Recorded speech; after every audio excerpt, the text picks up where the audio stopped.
on the topic of going deeper in our spiritual realizations, our spiritual commitments, and of course with our spiritual realizations. Realizations, commitments, understandings. First, I'd like to ask a question to yourselves. What are some of the dangers in not advancing more in our devotional lives? What are some of the dangers of staying the same?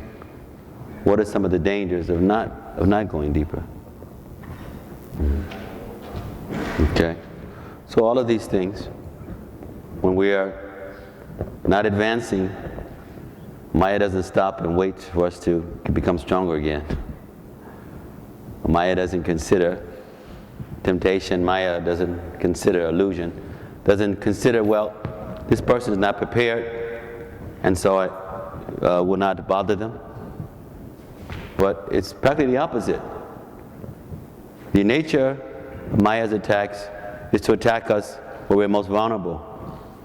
The nature of Maya's attacks is to really try to is to try to take advantage of when there is a weakness.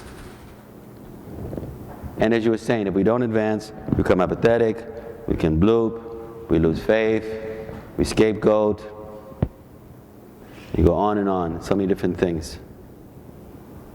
We remind ourselves that if we're not moving away, then we are being captured. As we're being captured, we're being honed in. So pretty much the bottom line is that if we're not going deeper, we're in trouble. If we're not going deeper in our spiritual life, the process isn't working for us, Maya is working on us, and we are becoming an agent or captured by Maya. So pretty much, another way of saying it, same thing, is that if we are not advancing in our spiritual life, we will lose our ability at some point to be enthusiastic in the process, to experience the benefits of the process, and in many cases even to stay involving ourselves in the process. That means we really don't actually have a choice. That we either advance or we become, to various extent, a prisoner of Maya. So when we think about this going deeper, it's not really a luxury. It's not extracurricular. It's that the nature of devotional service, the nature of spiritual growth, is that there must be growth and acceleration. That given that we are, of course, in Maya's camp, given that the normative patterns of the environment is against us, then if we are not for ourselves by running away from what is trying to stagnate us, then we will be captured and stagnated to various extents. So I chose this topic because sometimes I realize that in some of our devotional service it's mechanical, or we go on based on what we've done in previous years. We begin to forget the necessity and the beauty and the adventure of having richer and richer experiences in our spiritual life.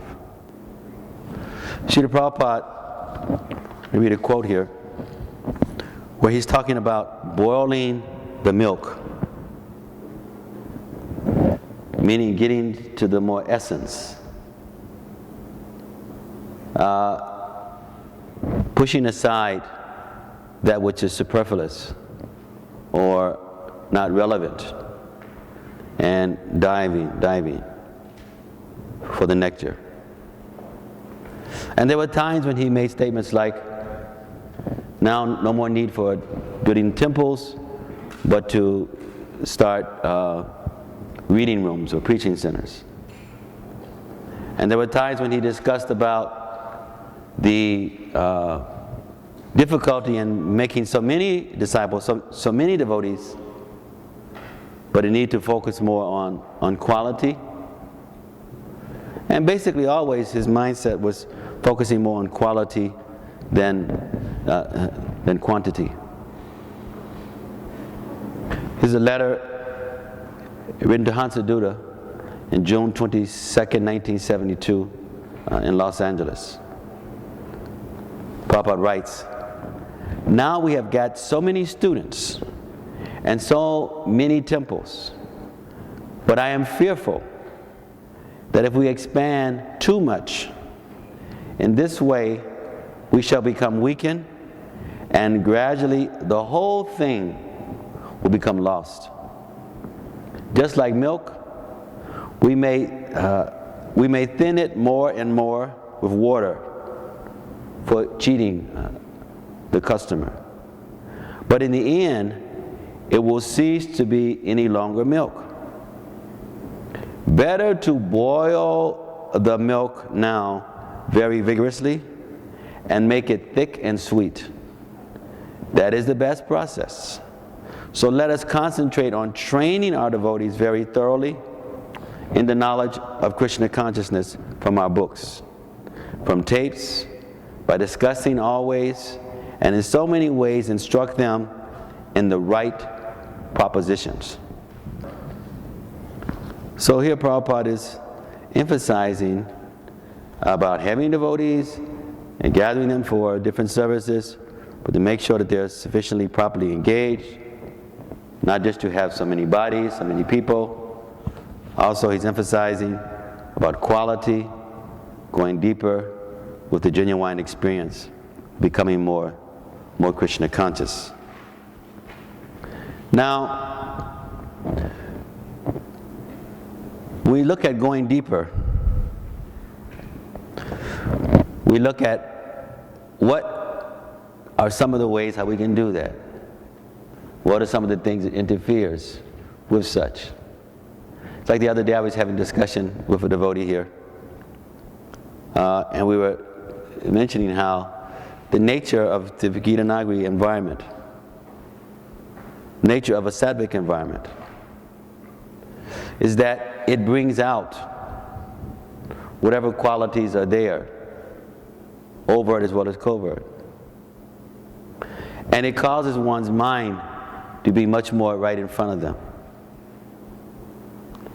And so what can happen is that it can be very taxing, can be very challenging, can be very much assaulting.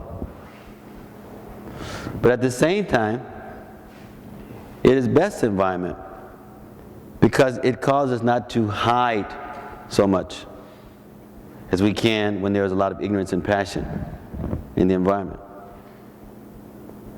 Now, part of the danger is that if one doesn't take advantage and go deeper in such environment, then the mind will attack. See repeatedly. So it becomes a good barometer to be able to take notice of the mind and to address it. Because if the mind is attacking, then it's an indication that one is not going deeper. And it's a wonderful arena for being able to be more genuine with what is going on within the mind. Now, I'm going to take this discussion on a rather kind of weird or unusual level of saying that the best way, or one of the best ways that we can go deeper, is to pretend.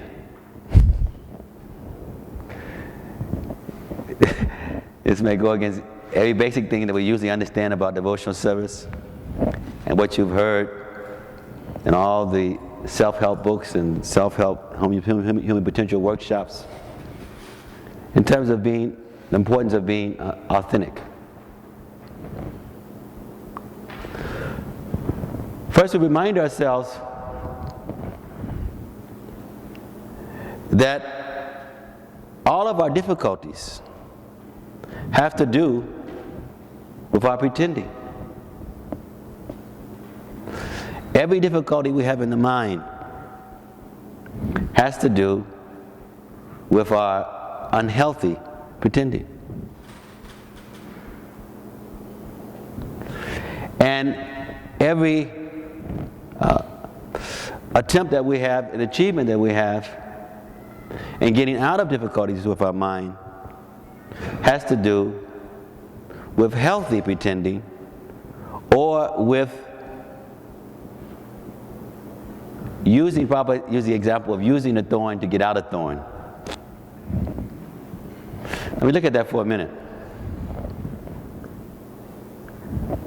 Nobody really is authentic, ultimately, unless they realize who first they are. So whatever we normally call being authentic is maybe dealing with some layers, but it's not really dealing with really being authentic. Because first, being authentic has to deal with recognizing that we're spiritual entities, we're spirit souls, that we have eternal identity, eternal relationship, eternal services.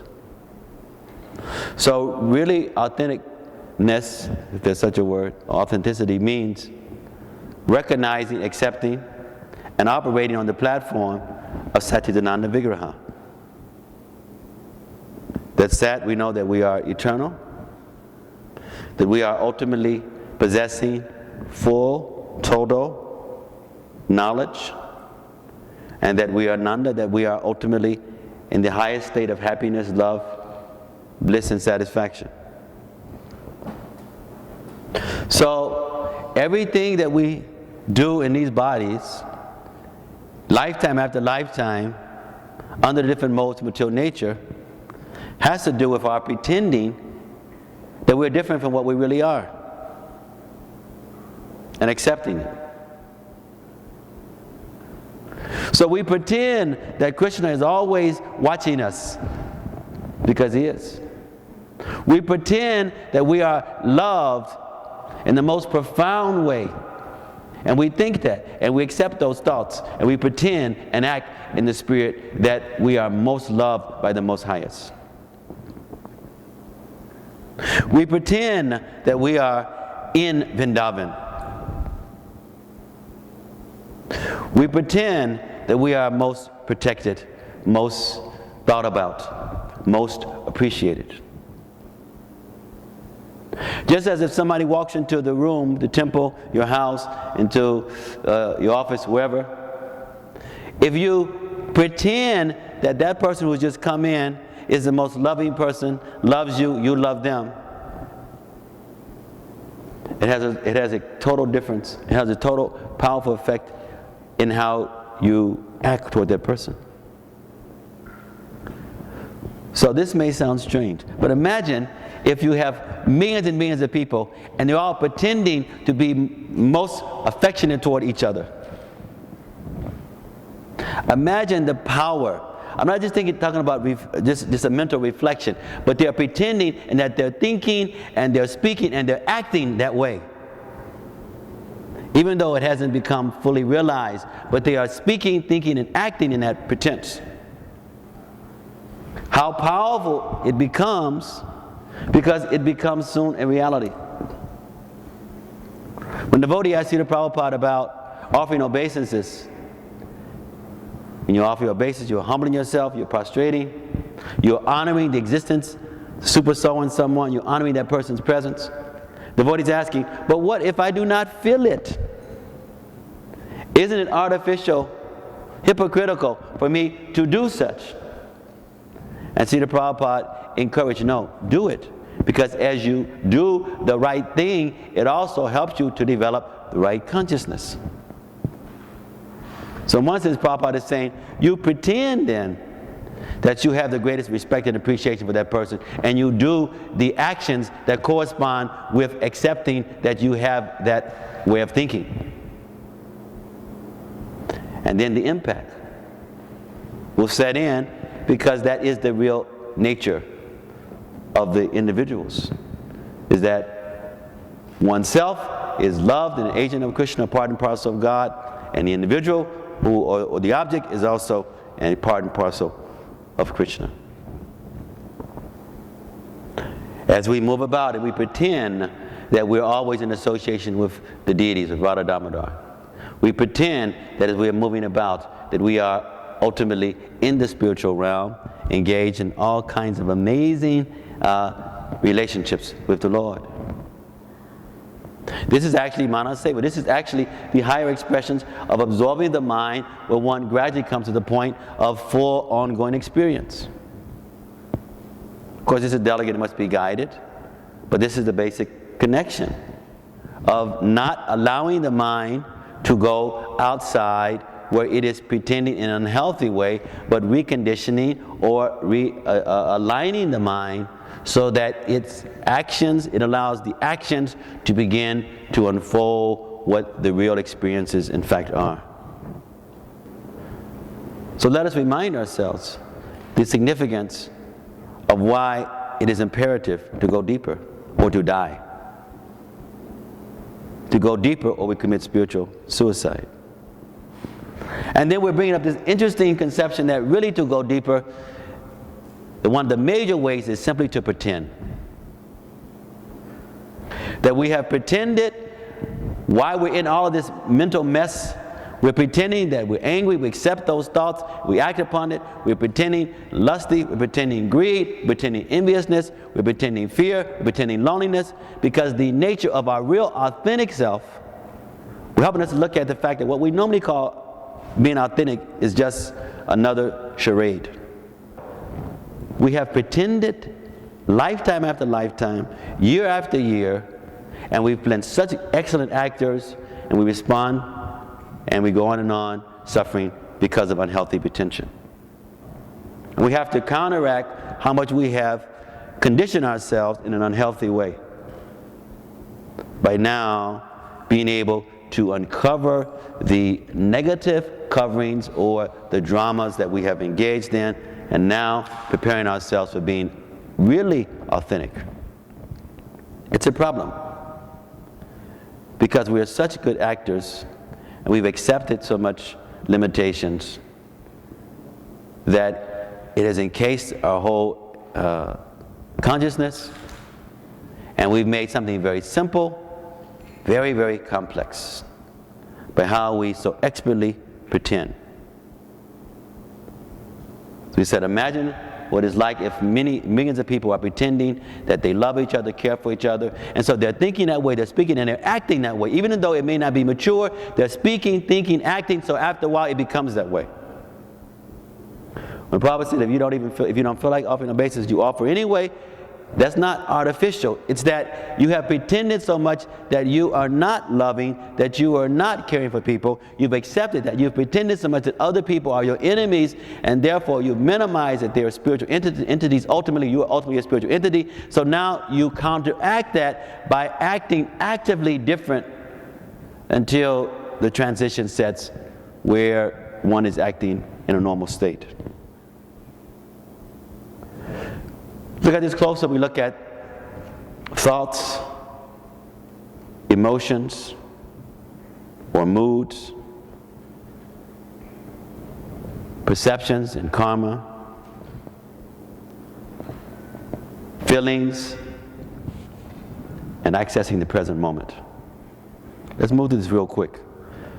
We pretend because whatever we are thinking, we have the ability to accept it or to reject it. We forget sometimes that our thoughts are us. Our thoughts are what we are able to bring in and to bring out. We know there's a special category of intrusion. But even what intrudes or what we catch from the environment also has to do with our own quality of our own thoughts.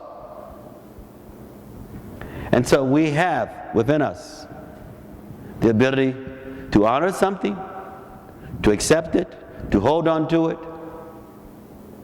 to grow with it, or to suffer with it. That's the nature of thoughts. But we pretend that we don't. And therefore, from time to time, we think about things that are unhealthy for us. We pretend that we don't have any ability to make a difference.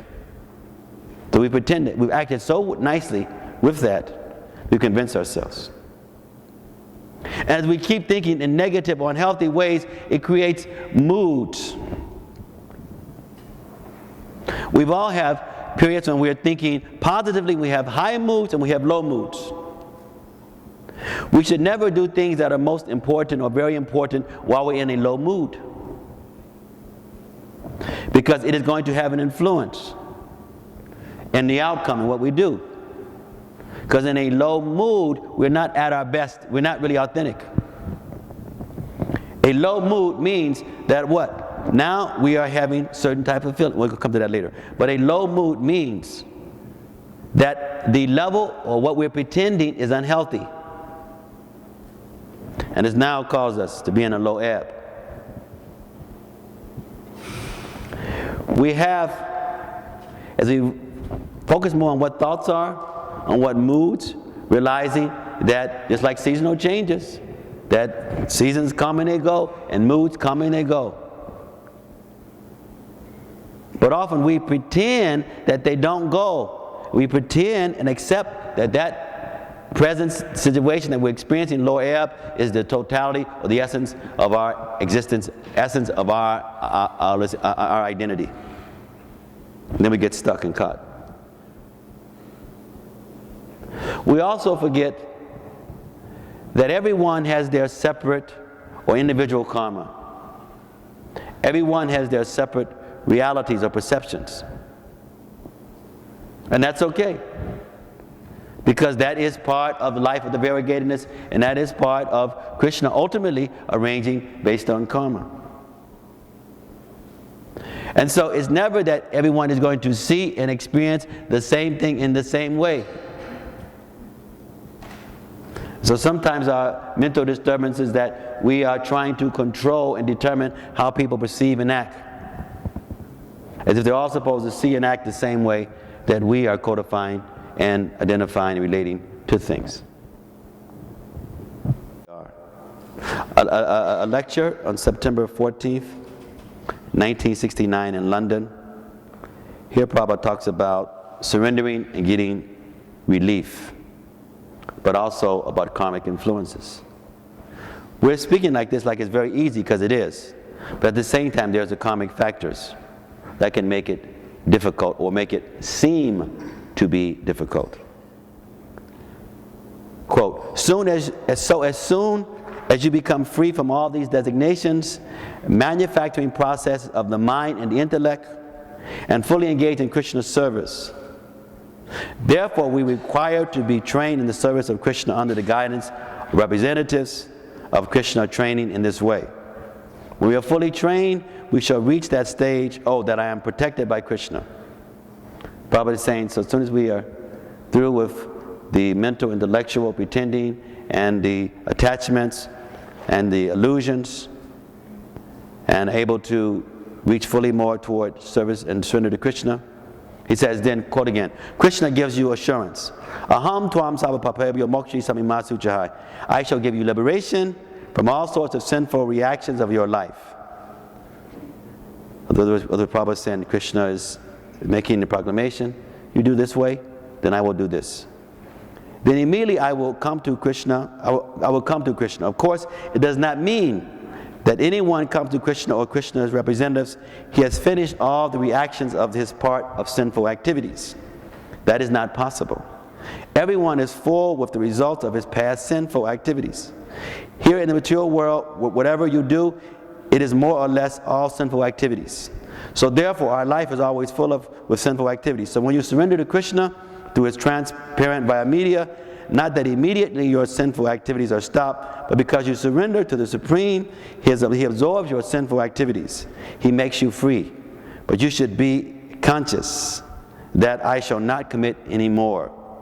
Chaitanya Mahaprabhu, when he accepted Jagai and Madai, great sinful brothers, he simply asked them, you simply promise that henceforth you shall not commit any sinful activities. Whatever you have done, I have taken, I am absorbed. That is the process. So the Lord or the spiritual master absorbs, but we should be conscious that we should not commit any more sinful activities so that my spiritual master or Krishna will have to again accept them on my behalf. We should be conscious. Now where there's maybe some confusion is the interplay. We talked about this in different times. The interplay of destiny and free will. Predestination and that which is determined versus that which is free. And so that has always been a problem for philosophers and also religionists. Now, Satyavrat Muni had this same question, this concern about, he was king, very special, powerful king. And he was concerned because we see that Krishna is for us. Krishna wants us back more than we want to come back. We realize that, okay, we are spiritual entities, but then why is Maya so strong? Why is the illusion so strong? Why is the pretension so strong?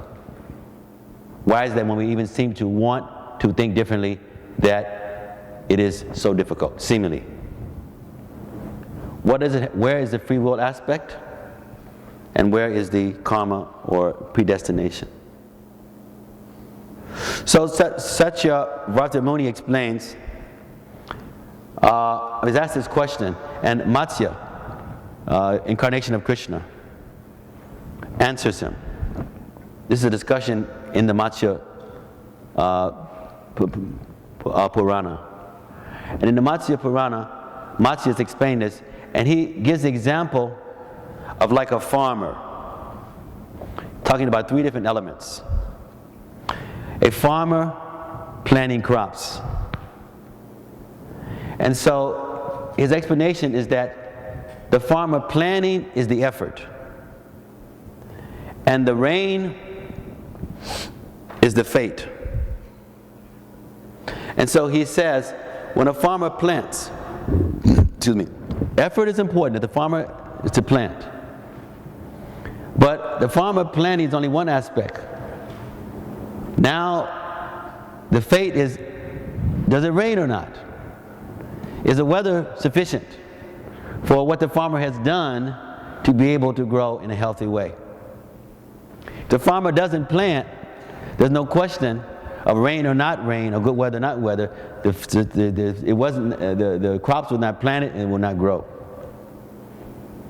If it rains or good weather, and there's no planting, there's a problem. There's planting, there's not good weather, there's also a problem. So he gives these elements along with the element of time. That even if he plants and if it rains, it's still based on the time. He may plant and it may rain months and months later, and so the timing was of such that it didn't come at a time to nourish the seeds properly or water the crops properly. Now he aligns this with karma and with experiences that we have that controls or dominates our life. Is that we have the free will because we plant. But then concomitant with free will is the destiny aspect of rain or no rain. And that's all locked up with time. So as we are pretending, in a negative sense, it's also connected with our free will at the moment as well as in the past. It's connected with destiny or determinism that has to do with time, it all has to do with karma. Let's break that down. Vishwanath Chakravarti, he gives us the best way of looking at this. He talks about klesha or sins. And remember in our discussion in the Madhurya Kandambini, we talked about the different aspects of karma. That there is what's called kuta, or the seed in a dormant state, or the ground, the atmosphere. And then there is bija, or the actual seed in the germinating stage. And then there is the aparabdha,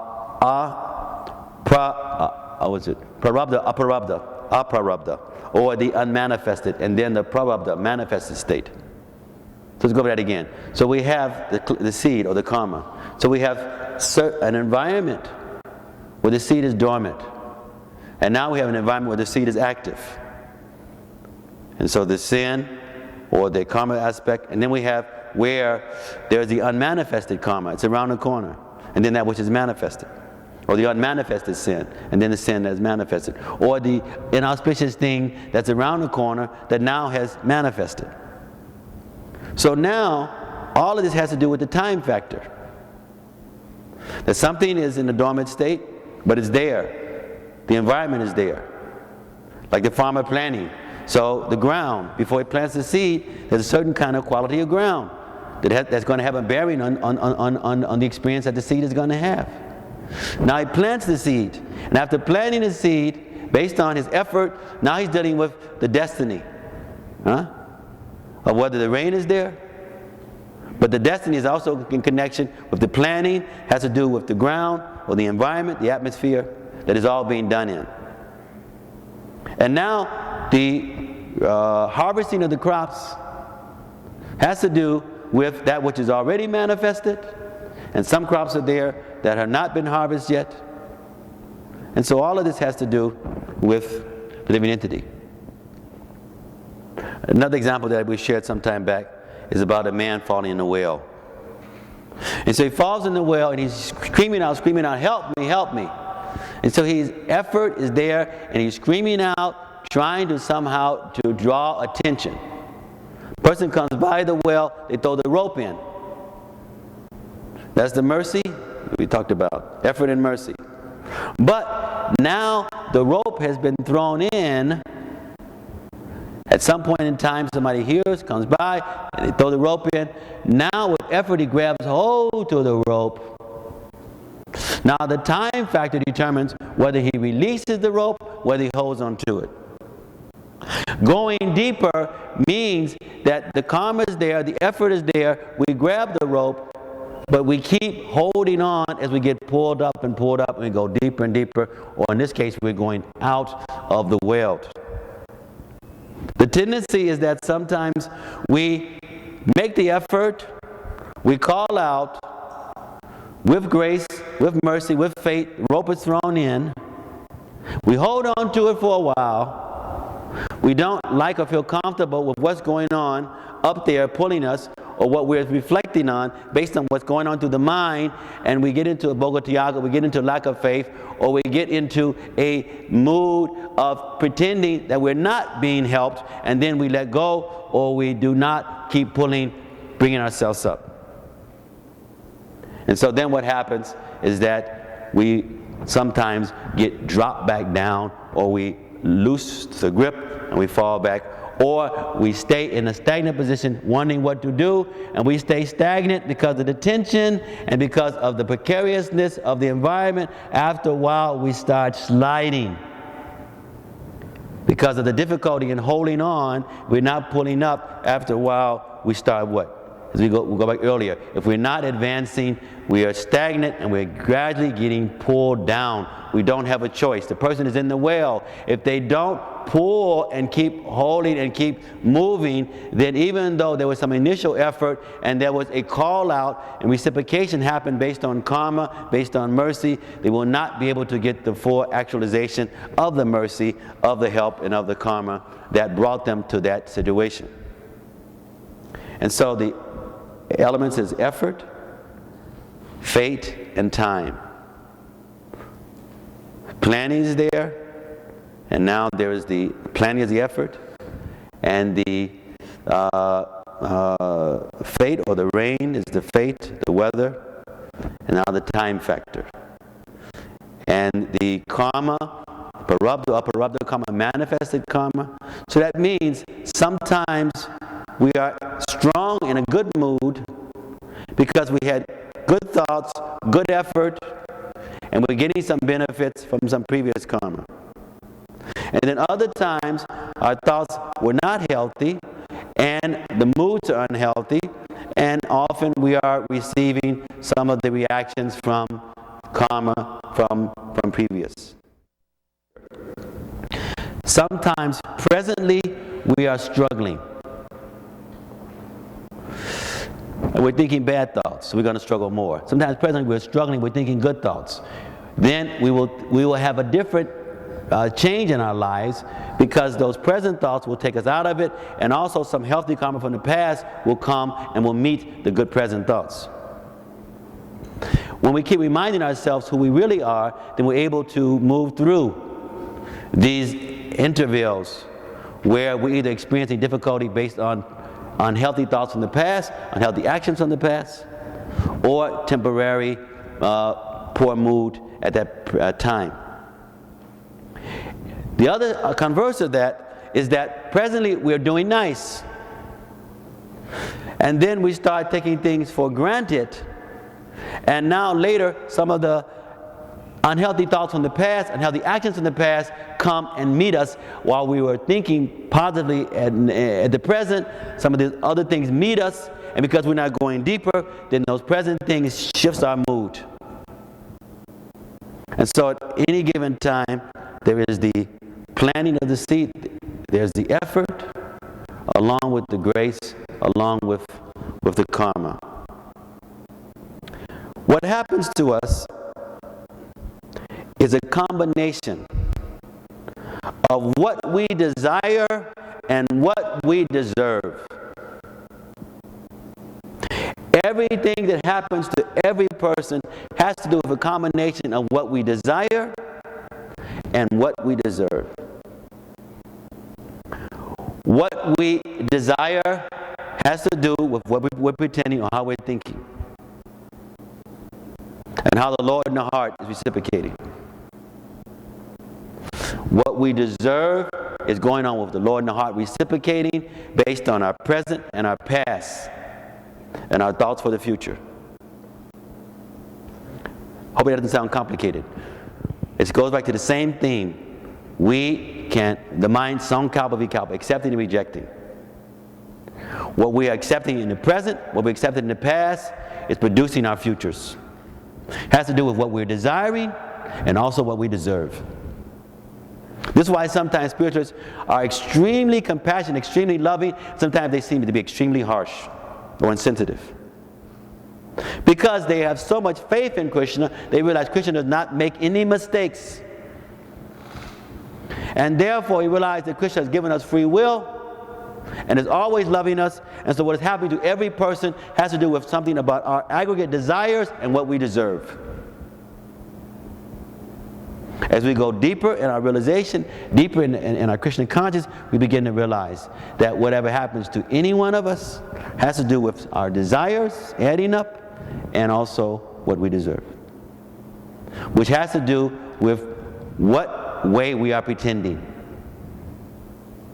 And if we're pretending with allowing the enemies of the mind to overcome us, where we feel powerless, then we will get certain kind of reciprocation. And we'll keep feeding into certain type of patterns.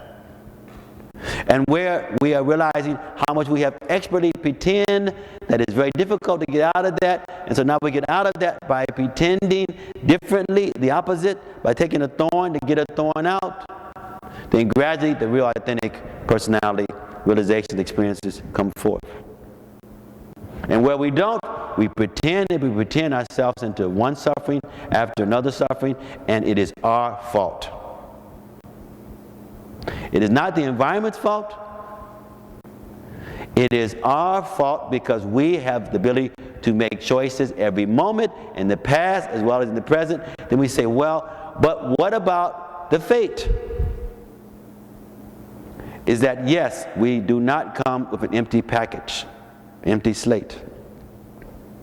But the slate we have come in has also to do with the kind of pretending we did in the past, or it has to do with the thoughts we did in the past that has now produced what we have to deal with at this time. And so when we keep thinking that we're just products of the past, we keep pretending that we're powerless, and we keep on having the same problems or greater problems. When we accept and live for the understanding that we can live in the present, we realize that we allow ourselves to accept or reject any and every thought that comes to us. And we have the ability to make a difference. Because Krishna, what? Loves us all the time, not some of the time. Protects us all the time, not some of the time. Arranges whatever we experience for our well-being all the time. We are all the time in our original nature eternal, all the time in our original nature full of knowledge, all the time in our original nature full of ananda bliss and excitement, loving power and depth. And we have so expertly in madness and in craziness pretended that we're different, and therefore because we pretended that way, we are such wonderful actors, and we keep bringing act 1, act 2, act 3, act 4 based on how we have set the stage to pretend what we are really not. Now we're going to conclude in some last points. The karma factor, I shared this with a few of you the other day, is similar to a cow tied to a rope. Is that based on our karma, we have a certain situation, certain position, certain constitution that we're experiencing now. And there is so much interplay between the pole and the rope. And so many things we do in our pretending has to do with that interval between the rope and the cow, how far it can go. Now Prabhupada is saying about going deeper, helping us to understand that as we go deeper, we go beyond what room there is for the cow to experience with the rope. All self-help activities, all socialization activities, all materialistic activities, at the best can only go between the pole and the rope. I'm sorry, the pole and the cow being extended by the rope. That means whatever you do, you're still bound by fate, by karma. Somebody takes a real estate course and becomes a multimillionaire. Somebody takes the same course and still is bankrupt. The techniques help the person who had the karma to be able to use that and benefit from that within what was available between the pole and where the cow is. And so all of these things help to do something in between that little rope space, which is necessary. But at the same time, we want to go beyond the confinements of that cow tied to that pole, and that can only be changed by karma altering activities, which is devotional activities. Otherwise, one is just a product of the reciprocity of the karmic reactions. The last things is that we can change our karma also by prayaschita. That's atonement. This is kind of karma-condic way, but we also change our karma. That we all have certain weights, certain things we brought in from the past. That's part of the fate. It's not permanent, but it's there, it's baggage. And so by certain austerities, simplicities, where we are literally assaulting some of the baggage, we can change. But a better way, of course, is that we change by direct, powerful, profound devotional service. See, austerities do change. They burn up. They burn up karma. But austerities also is a little slower because it's still dealing so much with the external. Doesn't necessarily, it gradually, but it doesn't necessarily change consciousness. It gradually changes, not necessarily. But as we go deeper into devotional service, then there is change of consciousness that then changes speech and then changes our activities. Read the last quote and then we'll take your questions. So we're not just talking about visualizations, we're not talking about affirmations, we're talking about becoming possessed with pretending in a way that it helps us to become genuinely accessing who we in fact are. All of these help because as we accept that we're in Vrindavan or think that we're in Vrindavan, as we think that the people around us love us and we love them, and we think that way and we speak that way and we act that way, then we will begin to own that within ourselves, and we will share that and extend that with others. But if we are thinking, accepting that this one likes me and this one likes me a little bit better, and this one hates me more, there's a problem. Because we will keep pretending that we're agents of duality, and we will get more of that from others. We're not talking about being artificial. There's a difference between being artificial and pretending for healthy reasons. Artificial people are just pansy, just whimsical, just have no integrity. There's a difference. We're talking about being so desirous to be real that you're going beyond all orthodox, general, superficial conceptions of being authentic. Having such greed and such hunger to be able to experience pure bhakti, realizing that it's everyone's property, that you are now in a mindset where you are using everything possible and giving it back to Krishna, seeing that it has come from Krishna, and realizing that everything we do is an opportunity to say yes to Krishna, or to say yes to death and take another material body. Because everything we do at the end result, if we keep pretending unhealthily, we just get death, and the chapter closes, and then another stage to pretend again, and then death, and death, and death, and another arena, another act. Because all that human and animal life is the entity pretending and acting with a certain costume, and based on that costume, certain kind of experiences.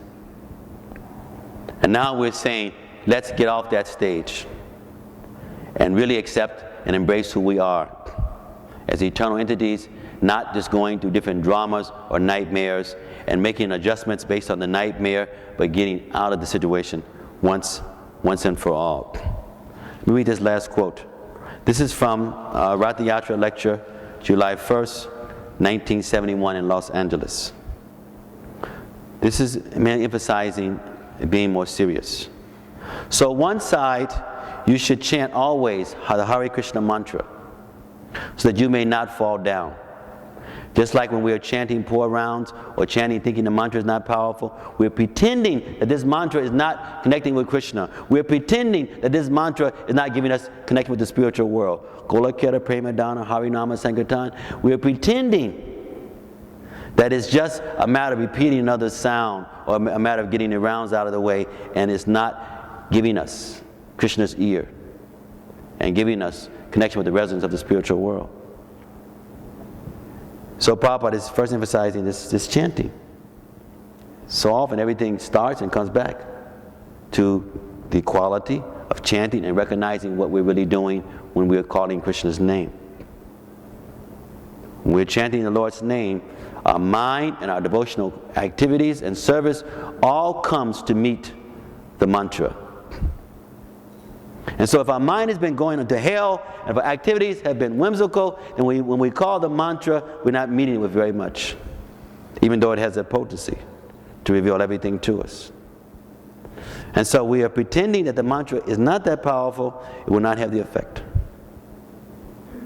But as we're accepting of what it does and what it is, and we have to if we have to bring the thorn out with the thorn, then we will reach its potency. So many devotees are chanting and they're just going through the motions, or they're chanting and they're just doing it out of duty, or they are not even able to chant because they're not authentic enough to realize that if you want Krishna, then want Him and accept Him. If you don't, then stop pretending. Then call Shiva or Brahma or Durga, or just call one's own name.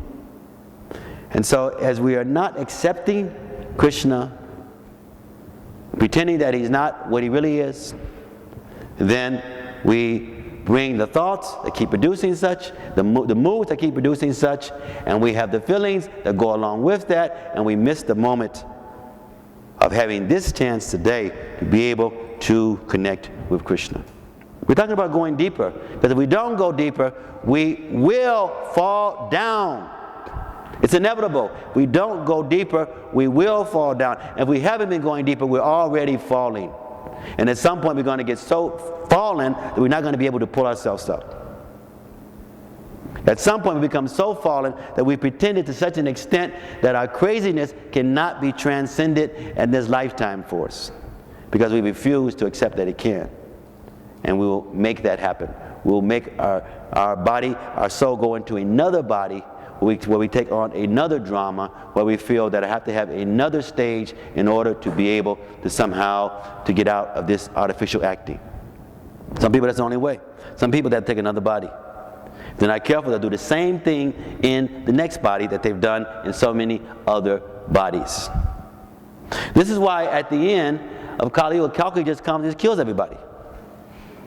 Because people have gotten so much into pretending that in order for them to be helped, they have to be forced out of the particular costumes that they're in, because the caliber of that costume doesn't even allow them to operate so much on their freedom.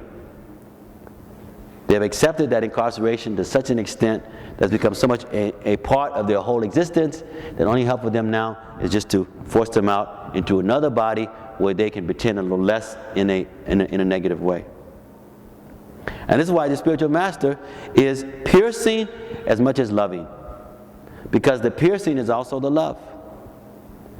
Helping people to realize you have the power. Krishna has given it to you.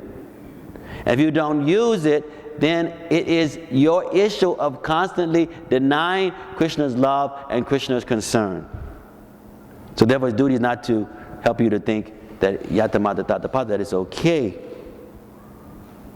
to just keep pretending in an unhealthy way. Prabhupada says, now, no illicit sex life, no intoxication, no meat eating. In this way, if you carefully make progress, then your liberation is guaranteed. If you don't follow, don't do this, and don't take the medicine regularly, then how can you expect cure? It may be, but it will take long time. But if you want quick, take it seriously. Just like Dhruva Maharaj. In 6 months, he saw God. In 6 months. That is possible. You follow. Stop, I shall say. So if you don't follow the regular principles and the instruction, then our liberation will be delayed. Otherwise, it is guaranteed. Then the devotee asking a question.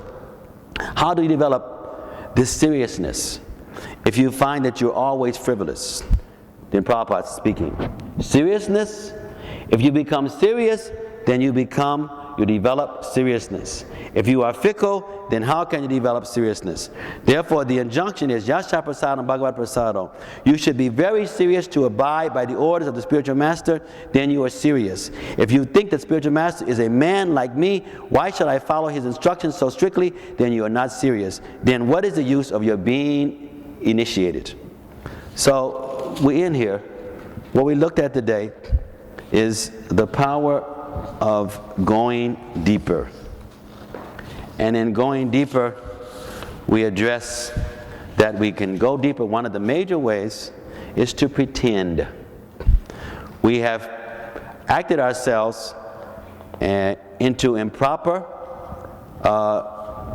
experiences, improper unhealthy reciprocation. We have thought, spoken, and now acted ourselves by pretending that we are different from being eternal, from being full of knowledge, and from being pure. We've done that so expertly in so many lifetimes with 8,400,000 different bodies that it seems that there's nothing outside of that. We talked about the fact that failure causes us to lose hope, to feel discouraged, and keeps us pretending. But sometimes we said that some success from the past cause us not to go deeper because we become complacent with some previous achievement and not realizing that we have to keep on pulling up. Even though we've grabbed hold to the rope and we've been successful, we caught it, but that success should not limit us or cause us to become, to lack being attentive. Feeling loved, cared for, protected, feeling good about others, all has to do with what the mind, Sankalpa Vikalpa, is accepting to counteract unhealthy considerations. The danger we were talking about is when we think unhealthily about our thoughts, not realizing that they're coming from us, and they can also go from us. Not understanding our moods, realizing that it's like seasonal changes, they come and go. And that when we're in certain moods, we should act and do certain things, while we're waiting to go into other moods by thinking in anticipation of what is possible. They're separate realities, meaning that everyone is having separate influences based on their karma and their use of free will. And while we are being focused with ourselves, realizing other people have to make their own choices and are going to be accountable by their choices. Not trying to force people to think and act the same way that we do, but realizing that they make their choices, there's also some consequences based on such. Our feelings, particularly using our feelings, especially negative feelings, as the greatest asset, because negative feelings let us know that our pretending is unhealthy. And now we need to make some big shifts. And realizing that the present moment, that whatever went on in the past, good or bad, the present moment is there, and we have the ability to make a difference for the future based on the present. Then we read some of the quotes where we were looking at karma, and that the sins don't immediately go away, but can go away at a later time, but we have to keep being steady. We talked about Vishwanath Chakravarti's klesha, how karma unfolds from the kuta before the seed form to the bija, the actual seed in its active state, to the aparabdha before manifestation, and to parabdha, the manifested state. We talked about the person in the well. We talked about the fact that what happens to us is the combination of our desires, how we're pretending, and what we deserve. We mentioned about the cow tied to the rope, that our life space, our life experiences has to do with previous thoughts and now karma, which determines how far that rope can go that the cow is having tied to it. And that it takes devotional service, prayaschita, but especially devotional service with powerful chanting of the holy name and following the ninefold process with the blessings and guidance of Guru, and as we always say, of Sadhu and Shastra. And by this, then karma changes, and we get more strength to stop pretending in an unhealthy way and to start pretending, becoming absorbed in thinking differently, acting differently, until we become that genuine spiritual entity that begins to unfold. We start acting like that as we're taking off one layer after another. So we have the choice at any moment by living for the present, living in the present mood of realizing Krishna is always loving, He's always protective, He's always kind, but how we so expertly avoid that. And we have to determine, we have to decide, do we want to keep making ourselves suffer? Do we want to suffer peacefully? Or we try to make different alterations? Or are we ready to change the whole act by realizing that it's in our power to be able to do that? So pretending to become authentic. Pretending authentically to become that fully. Diving, going deeper, the only way out of it, because if we don't go deeper, especially in environments like what we have here, Sabic environments, the mind will beat you and will haunt you, and the mind is letting you know that you are not becoming possessed in pretending authentically, but that you are captured by the modes of ignorance and passion as the mind jumps out at us. So in these kind of environments, we will grow deeper spiritually, or our minds will beat us and will later take us away or take us out of the devotional service. And in Krishna consciousness in general, if one does not go deeper, then eventually it will happen to them. But in Sabic environments, it will happen faster. It's like being in the holy dhams. Everything gets sped up. Everything speeded up. Good things as well as bad things. So it is within each of our power of which way we're going to pretend. And a lot of predestination is based on that. Whether we're going to be captured by Krishna's love and be motivated this way, or captured by his separated energies that manifest in the lust and be swept up in this way.